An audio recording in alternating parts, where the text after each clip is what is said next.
KO. And speaking of devastating KOs, here's where we segue to Game Bread, man. I said on the post, the pre-fight show we did last week that I was hoping for something different, but 99% of me was saying this is just going to be Askren getting the clinch, or getting the body lock, I should say, getting to the ground and making it a grappling clinic. And I was hoping it wasn't going to be the case, and it certainly wasn't, man. I'll never underestimate Masvidal again. 5 seconds, fastest ever knockout, amazing stuff. We'll start with Bob this time. Bob, your reaction to this, sir? Yeah, well, I like a lot of MMA so-called experts, and I'm not an expert, but a lot of so-called analysts have like probably a 30% accuracy with my predictions.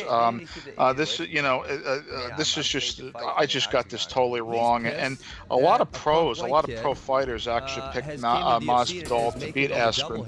I picked Askren. I thought Askren was just going to be able to control him and just neutralize him with the grappling. But I got to tell you, this was one of the most spectacular knockouts that I've seen. Obviously, because of all the pre-fight, hype and all of the trash talk and whatnot. And I think that the big loser here obviously is Askren, because Askren is sort of the modern day Chael Sonnen for the UFC. The UFC likes Askren. He's a good talker, right? He's pretty objective. He's a fairly intelligent guy. I don't think it's a lot of shtick on his part. Yeah, with some of the boom roasted stuff and some of the Twitter stuff. That's corny, and that's him trying to make impressions and whatnot. But Askren is a pretty. He said recently he's Asperger's, and I believe him. That's how he is, and it plays well with the UFC fan base. Masvidal, on the other hand, he's not a social media guy. He said it in the post-fight press conference. He's not a big trash talker. He's a street guy. He's a street thug. Whatnot, and he likes violence. He's a violence guy, and this may be one of the reasons why he may not get a title shot. Coming up after the Colby Covington supposed Kamaru Usman fight and whatnot. But I called this one of the biggest knockouts in UFC history. Obviously, fastest knockout in UFC history, most brutal knockout in UFC history. And I took kind of umbrage with some of the stuff going on. I don't know if you guys follow the Underground forum, where a lot of people were sensitive about Masvidal's reaction, his classlessness after the knockout. Come on. Give me a break. I thought that he had a right to do that. I've seen Askren said a lot of things, and he had a right to do that. And these are the same people that were cheering his reaction to Leon Edwards, after UFC won. Exactly right.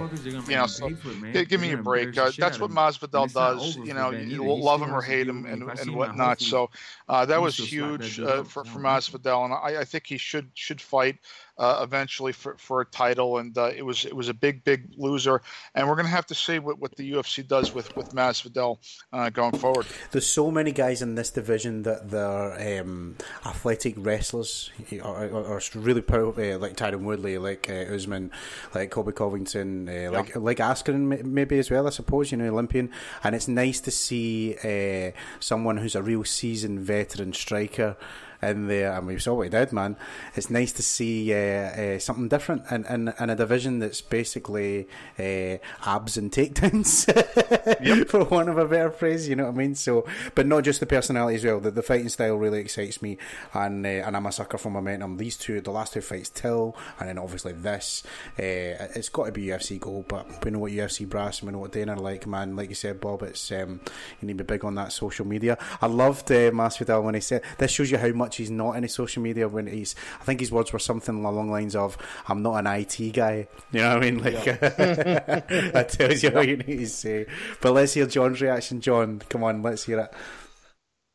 Well, they tweeted, didn't they, saying that was their game plan, to run a knee, and then they showed video footage. Mike Brown's put tape study of it, of Jorge doing that, like circled a couple steps and ran in with a knee. which is fantastic. That's amazing. I think I was like everyone else in the MMA world. Ben Askren has a way of just blanketing people and he just does what he does. And that was insane. Obviously, he's debating about the stoppage time because he's saying, I think I knocked him out in 2 seconds, 3 seconds, whatever it is, because it's obviously when the referee steps in. But yeah, the punches after, let's not forget, Dan Henderson did that to Michael Bisping at UFC 1, and I don't see no one put down Dan Henderson. They're all saying, man, that was insane. Exactly. And he punched him out. Well said. It's a fight. The only people who say that's not right are the people who have never been in the cage and have never competed before. Unless the referee's pulling me off, I'm not going to stop throwing my hands. I don't care, man. And that's what you've got to do, and that's what the referees tell you. I think if you're the UFC, you'd be stupid to miss out on this opportunity. What Jorge is, I would give him the winner, and give him the next title fight. I would 100% do it because it's about business. It's about marketing, and he's not a big social media dude, but he's free marketing. He is going to sell you a ton of pay-per-views in the US. Yep. Why would you not do it? Why not? I think as well it makes sense. You've got Leon Edwards fighting Rafael dos Anjos, but I still think put Jorge in. It just makes a lot of sense. It's a no-brainer for me. Yeah, it's really easy to package, isn't it? With or without social media. Exactly, man.